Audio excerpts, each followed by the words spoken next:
Yan guys, may bibigay ko sa inyo ngayon bagong tip na naman about sa mga brake shoe natin ng mga motor.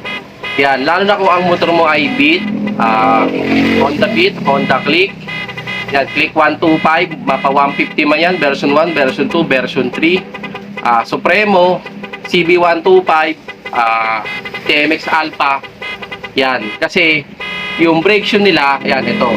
Itong brake shoe na to, brake shoe to ng Beat. Nakalagay dito, yan, Beat. Pero, ang brake shoe na itong Beat, sa rear ha, parehas siya ng Click, rear din ginagamit. Supremo, yan, sa rear din niyang ginagamit. CB125, sa rear din niya ginagamit. Tsaka, yung TMX Alpha 125 natin, sa front naman siya ginagamit. Yan.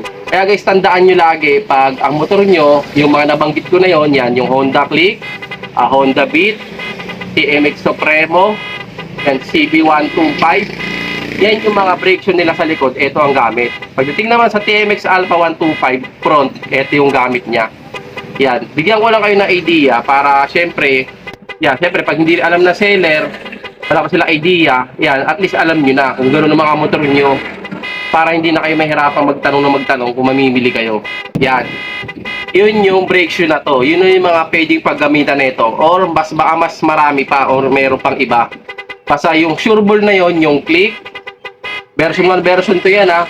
Mapa 125 yan o mapa 150 man yan. Honda Beat, yan.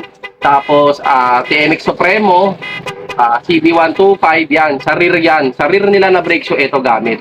Pagdating naman sa front, yun yung sa TMX 125 Alpha. Yan, ito yung brake shoe nya. Yan, sana may nakuha kayong tip para mapadali kayo pag mamimili kayo ng pyesa ng inyong mga motor. Yan, salamat.